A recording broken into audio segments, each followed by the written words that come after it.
पाकिस्तान तहरीक इंसाफ के आजाद उम्मीदवार जो पाकिस्तान तहरीक इंसाफ या इमरान खान के नाम पर वोट लेकर असेंबली पहुंचेंगे, वो इंतखाबात के बाद क्या लाएमल अपनाएंगे और किस तरफ जाएंगे। क्या वो इंतखाबात के बाद अपोजिशन में बैठना पसंद करेंगे या वो अपनी वफादारियां तब्दील कर लेंगे। नाजरीन, आज हम दिलचस्प एनालिसिस करेंगे इस हवाले से। आपसे रिक्वेस्ट है कि वीडियो आखिर तक देखिए। शुक्रिया। बल्ले का इंतखाबी निशान छिन जाने के बाद पाकिस्तान तहरीक इंसाफ को लातादाद सियासी और कानूनी मसाइल का सामना है। पाकिस्तान तहरीक इंसाफ के बतौर जमात इंतखाबात से नॉकआउट होने के बाद पार्टी को पहले तो इस आजमाइश का सामना है कि पाकिस्तान तहरीक इंसाफ से वाबस्ता जो उम्मीदवार आजाद हैसियत में इलेक्शन लड़े, इन्हें कम अज कम इलेक्शन लड़ने के लिए लेवल प्लेइंग फील्ड मिल सके। मगर पाकिस्तान तहरीक इंसाफ के लिए इससे बड़ा चैलेंज ये है कि जो उम्मीदवार पाकिस्तान तहरीक इंसाफ के नाम पर अवाम से वोट मांगे और पीटीआई के नुमाइंदे के तौर पर इलेक्शन में हिस्सा लें,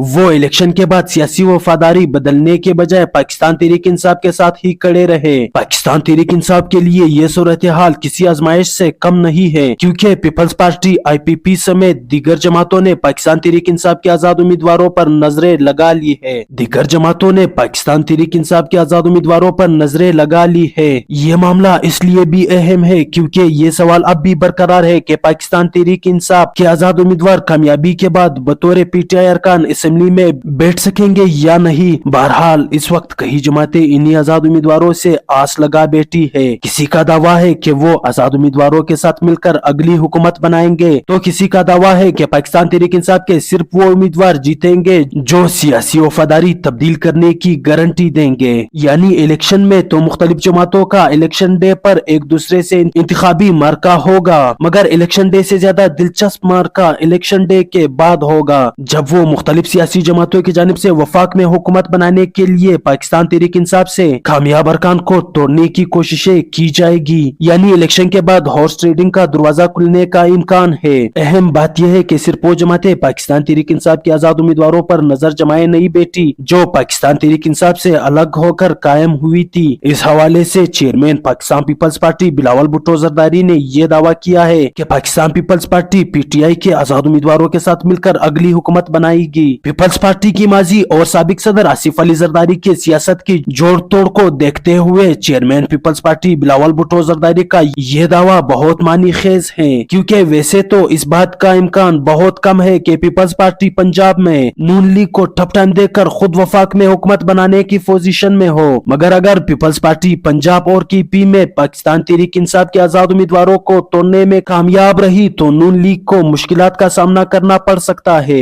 मगर दिलचस्प बात यह है कि सिर्फ पीपल्स पार्टी ही नहीं जिसके आजाद उम्मीदवारों पे नजर है। इस्तेकाम पाकिस्तान पार्टी के pattern in chief Jahangir Khan Tareen ने भी आजाद उम्मीदवारों को साथ मिलाने के लिए कमर कस ली है। मुल्तान में प्रेस कॉन्फ्रेंस करते हुए जहांगीर खान तरीन ने दावा किया था कि इनकी जमात इंतखाबात के बाद बनने वाली हुकूमत का अहम हिस्सा होगी। पिछली हुकूमत भी आजाद को साथ मिलाकर बनवाई थी, अब भी सबको साथ लेकर चलूंगा। अब अहम बात यह है कि पाकिस्तानी सियासत में आजाद उम्मीदवारों को साथ मिलाने की साइंस में Jahangir Khan Tareen one man army का किरदार अदा करते हैं। 2018 के इलेक्शन के बाद ये जहांगीर खान तरीन ही थे जिन्होंने एस्टेब्लिशमेंट की मदद से अपना जहाज उड़ाकर जोग तर जोग आजाद उम्मीदवारों को पाकिस्तान तहरीक इंसाफ में शामिल करवाया। जहांगीर खान तरीन की वजह से कौमी असेंबली के 13 में से 9 और पंजाब असेंबली के 28 में से 25 अरकान ने पाकिस्तान तहरीक इंसाफ में शमूलियत इख्तियार की थी। इसलिए IPP को लेकर अहम सवाल ये नहीं है कि IPP इलेक्शन में कैसा परफॉर्म करेगी, बल्कि अहम सवाल ये है कि जहांगीर खान तरीन की IPP इलेक्शन के बाद कैसा परफॉर्म करेगी। और अगर वाकई पाकिस्तान तहरीक इंसाफ के आजाद उम्मीदवारों में से अक्सरियत ने IPP की राह ली तो अगली हुकूमत IPP के बगैर बनाना मुश्किल हो जाएगी। जहांगीर खान तरीन के अलावा IPP के ही रहनुमा फयाजुल हसन चौहान ने दावा किया है कि पाकिस्तान तहरीक इंसाफ का कोई भी उम्मीदवार वो इस गारंटी के साथ जीतेगा कि वो PTI में शामिल नहीं होगा। फयाजुल हसन चौहान का ये भी दावा था कि अगर इलेक्शन में 75 आजाद उम्मीदवार जीतते हैं तो इनमें से 35 IPP में शामिल हो जाएंगे। इसी तरह परवेज खटक ने भी ये दावा किया है, जिनका खैबर पख्तूनख्वा में काफी सियासी असर और रसूख है। इन्होंने कहा है कि पाकिस्तान तहरीक इंसाफ का किस्सा खत्म हो गया है, पाकिस्तान तहरीक इंसाफ के तमाम उम्मीदवार आजाद है और पाकिस्तान तहरीक इंसाफ अपने उम्मीदवारों को बचा कर दिखाए। मुख्तलिफ सियासी जमातों ने पाकिस्तान तहरीक इंसाफ के उम्मीदवारों पे नजरें जमा ली है। यानी पाकिस्तान तहरीक इंसाफ का असल इम्तिहान अब इलेक्शन डे के बाद शुरू होगा, जब हर जमात इन आजाद उम्मीदवारों को तोड़ने के लिए हर किस्म की बाजी लगाएगी और पाकिस्तान तहरीक इंसाफ को भी इलेक्शन के बाद इस आजमाइश का पूरी तरह अंदाजा है। नाजरीन, अब देखना ये होगा कि जहांगीर तरीन वन मैन का आर्मी का किरदार अदा करेंगे या पाकिस्तानी सियासत में मुफाहमत का बादशाह समझे जाने वाले आसिफ अली जरदारी बाजी ले जाएंगे। नाजरीन, आपसे रिक्वेस्ट है, अगर आपको वीडियो अच्छी लगी हो तो वीडियो को लाइक और चैनल को सब्सक्राइब जरूर कीजिएगा। शुक्रिया।